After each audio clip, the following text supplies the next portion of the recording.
everybody, it's Lon.TV, and we're checking out the Thunderbolt 2 dock from Elgato today. And if you're not familiar with Thunderbolt docks, what they let you do is plug in a single Thunderbolt plug into your Mac or a Thunderbolt-equipped Windows PC, and then you get a whole bunch of ports that you can use. And each dock that's available from different manufacturers have different ports that you'll get. So you may want to look at this one and some of the other reviews that I've done on Thunderbolt docks to see if there's one that has everything you're looking for. This one gives you pretty much everything a lot of people would need, I guess, for connecting different devices. So on the front here, you've got two analog audio jacks. One is a microphone input, the other one is a headphone output. And what's nice about this is that if you have a single microphone that you're trying to connect, a lot of the newer Macs only have a single port here for both a headset and microphone. So this will give you the ability just to plug in a dedicated microphone without having to go out and find some additional adapters and whatnot. You can also plug in headphones here as well. This will show up as like a USB audio device on your Mac. So it's a separate, distinct audio device. You could use the Mac's internal audio stuff as well if you want to input multiple devices. The only issue is that the sound quality on here and on every dock I've tried actually isn't as good as what you'd get out of the Mac on its built-in audio circuitry. It's still really good, but I think if you were to go and plug your headphones back and forth in between these things, you would definitely hear the difference, and the Mac will sound a little bit better.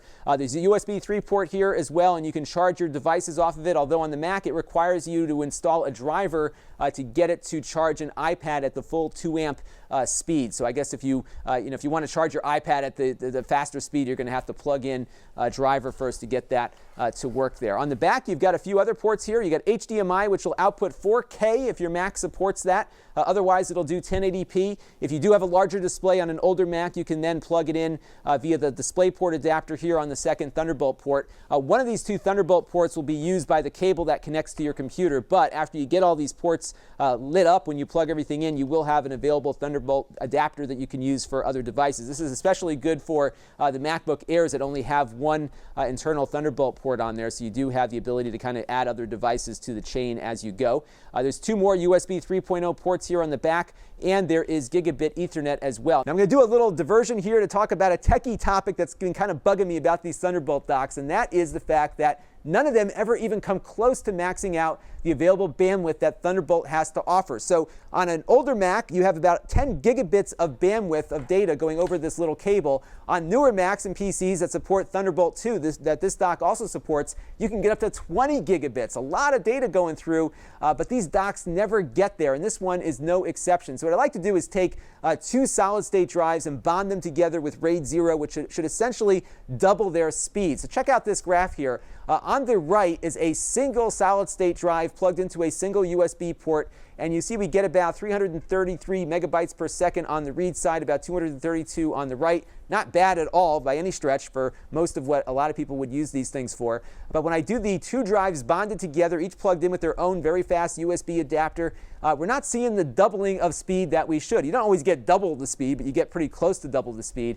And we're not seeing that here. So we're getting a little bit faster, but still under 3 gigabits per second. So you can see by comparison here that one of those drives plugged directly into my Mac. We're getting 400 megabytes per second on the read side and about 240 on the write. So the Mac's internal USB is a lot faster than this device will be. Now, for most people who are going to buy this device and just use it at work or in their home office or whatever to transfer data occasionally between a hard drive and the computer, it's not a big deal. But I think if you're going to rely on the bandwidth or hope to rely on the bandwidth that Thunderbolt has to offer, none of these docks, including this one, will get you there. I'm not going to ding them for it because no one's making a dock that, at least that I've tested yet, that can do this, but just keep that in mind as things go on. So what I'm going to do now, though, is plug this in so you can see how it all works. I've connected a whole bunch of stuff here already, so we've got the power plugged in. You do need to plug it in so you can get power to all this stuff.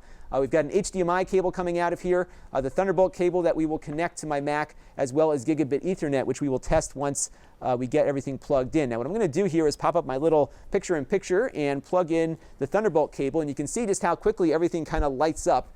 So once the Mac is connected, it'll detect that it's got a display available via that HDMI port, and now our Mac display is available, and our Gigabit Ethernet is connected and blinking here. It might be hard to see on camera. All right, now that everything is connected, I figured I would do a test of the Gigabit Ethernet port on here. So you can see we're pushing data upstairs at a rate of about 909 megabits per second, almost a full gigabit.